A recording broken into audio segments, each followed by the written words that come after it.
Hi అండి, welcome back to another video. National health machine నుంచి staff నర్సెస్కి ఒక notification release అయింది.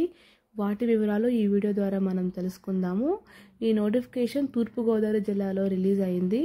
వేకెన్సీ డీటెయిల్స్ చూసుకున్నట్లయితే post name staff nurse, program name వచ్చేసి NHMR ఎన్పిసిఎస్. 3 పోస్టులు అయితే ఉన్నాయి. రోస్టర్ పాయింట్స్ కూడా ఇచ్చారు. OC women category, SC women category, OC categories అయితే ఇవ్వడం జరిగింది. ఎడ్యుకేషనల్ క్వాలిఫికేషన్ చూసుకున్నట్లయితే జేఎన్ఎం చేసి ఉండాలి. అలాగే పాలియేటివ్ కేర్లో ఎక్స్పీరియన్స్ వాళ్ళకి అయితే ప్రిఫరెన్స్ ఇస్తారు. దాంతోపాటు ఏపీ నర్సింగ్ కౌన్సిల్లో రిజిస్ట్రేషన్ అయి ఉండాలి. రెన్యువల్ కూడా అప్ టు డేట్లో ఉండాలి. ఇప్పుడు ఏజ్ లిమిట్ ఎంతో చూసుకుందాము. 18 సంవత్సరాల నుంచి 42 సంవత్సరాల అందరూ దీనికి అప్లై చేసుకోవచ్చు. ఏజ్ రిలాక్సేషన్ కూడా ఇవ్వడం జరిగింది. ఎస్సీ, ఎస్టీ, బీసీ, ఈడబ్ల్యూ క్యాండిడేట్స్కి అయితే 5 years ఏజ్ రిలాక్సేషన్ అనేది ఇచ్చారు. ఫిజికల్లీ హ్యాండిక్యాప్డ్ పర్సన్స్కి 10 years ఇచ్చారు. ఎక్స్ సర్వీస్ మెన్కి 3 years అయితే ఏజ్ రిలాక్సేషన్ అనేది ఇవ్వడం జరిగింది. సెలక్షన్ ప్రొసీజర్ ఒకసారి చూసుకున్నట్లయితే టోటల్ 100 మార్క్స్. దానిలో 75% నర్సింగ్లో ఎంత పర్సెంటేజ్ వచ్చిందన్న దాన్ని బట్టి వాళ్ళు క్యాలిక్యులేట్ చేస్తారు. మిగతా 10 మార్క్స్ సీనియారిటీని బట్టి ఉంటుంది. పాస్ అవుట్ అయిన ఇయర్ నుంచి ఇయర్కో 1 మార్క్ అనేది వాళ్ళు కలుపుతారు. మిగతా 15 మార్క్స్ అనేది సర్వీస్ వెయిటేజ్.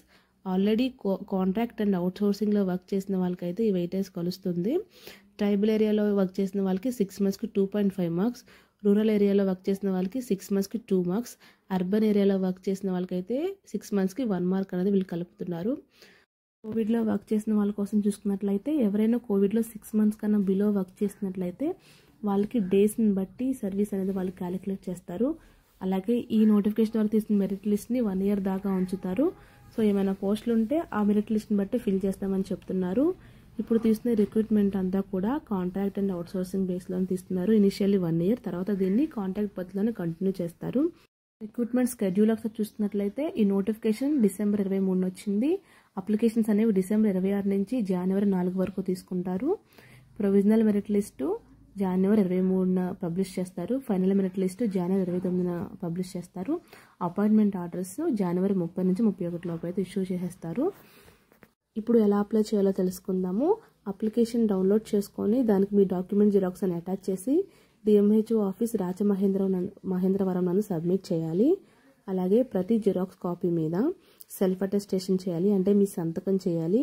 దాంతోపాటు గెజిటెడ్ ఆఫీసర్ సంతకం కూడా చేయించాలి అన్ని జిరాక్స్ కాపీస్ మీద. ఇప్పుడు ఏమేం కాపీస్ దానికి అటాచ్ చేయాలి అని ఒకసారి చూద్దాము. SSC certificate, intermediate certificate, educational qualifications, marks memos of all years, దీంతోపాటు స్టడీ సర్టిఫికేట్ 4th నుంచి 10th వరకు. ఇది సబ్మిట్ చేయకపోతే నాన్ లోకల్ కింద వాళ్ళు దాన్ని కన్సిడర్ చేస్తారు. దీంతోపాటు క్యాస్ట్ సర్టిఫికేట్, అలాగే ఫిజికల్ హ్యాండిక్యాప్డ్ పర్సన్స్ వస్తే దానికి సంబంధించిన సర్టిఫికేట్స్ అనేవి కూడా దానికి అటాచ్ చేయాలి. ఇప్పుడు అప్లికేషన్ ఫాము ఎలా డౌన్లోడ్ చేసుకోవాలో తెలుసుకుందాము. దానికోసం మీరు క్రోమ్లో eastgodavari.ap.government.in అనే వెబ్సైట్కి వెళ్ళాలి. సో ఇది వాళ్ళ అఫీషియల్ వెబ్సైట్. సో దీనిలో చూసుకున్నట్లయితే మోర్ అనే ఆప్షన్ దగ్గర నోటీసెస్ ఉంటుంది. దాని అండర్లో రిక్రూట్మెంట్ అనే ఆప్షన్ ఉంటుంది. దాని మీద క్లిక్ చేయాలి. అప్పుడు ఇలాంటి పేజ్ ఓపెన్ అవుతుంది. ఇక్కడ చూసుకున్నట్లయితే టైటిల్లో NHM recruitment East Godavari district calling application for category general physician medical staff nurse అనేవి ఉంటాయి. దానిలో కింద చూసుకున్నట్లయితే view application form and NHM notification అని ఉంటుంది. అప్లికేషన్ డౌన్లోడ్ చేసుకోవడానికి అప్లికేషన్ ఫామ్ మీద క్లిక్ చేసినట్లయితే అప్లికేషన్ ఫామ్ డౌన్లోడ్ అయిపోతుంది. దీన్ని డౌన్లోడ్ చేసుకొని కేర్ఫుల్గా ఫిల్ చేసి మీ డాక్యుమెంట్ అన్ని కూడా అటాచ్ చేయండి. అప్లికేషన్ లాస్ట్లో చెక్ లిస్ట్ కూడా ఉంటుంది. దాన్ని కూడా ఫిల్ చేసి అప్లికేషన్తో పాటు దాన్ని అటాచ్ చేయాలి. ఎవరైనా ఎక్స్పీరియన్స్ సర్టిఫికేట్ అప్లోడ్ చేయాలనుకుంటే వాళ్ళు వ్యూ అనే ఆప్షన్ మీద క్లిక్ చేసినట్లయితే ఎక్స్పీరియన్స్ సర్టిఫికేట్ అని డౌన్లోడ్ అవుతుంది. దీంట్లో ఫిల్ చేసి దానికి అటాచ్ చేయాలి. నోటిఫికేషన్ కావాలనుకున్న వాళ్ళు లాస్ట్లో ఎన్హెచ్ఎం నోటిఫికేషన్ అని కనిపిస్తుంది కదా, దాని మీద క్లిక్ చేసినట్లయితే నోటిఫికేషన్ కూడా డౌన్లోడ్ అవుతుంది. సో ఇదండి ఇప్పటిదాకా మనం చూసిన నోటిఫికేషన్. మీకు అర్థమైందని అనుకుంటున్నాను. ఏమైనా డౌట్స్ ఉంటే కామెంట్ సెక్షన్లో అడగండి. అలాగే ఈ వీడియో మీకు యూస్ఫుల్గా అనిపిస్తే కనుక లైక్ చేయడం మాత్రం మర్చిపోకండి. మళ్ళీ ఇంకో వీడియోతో కలుద్దాము. Thank you for watching.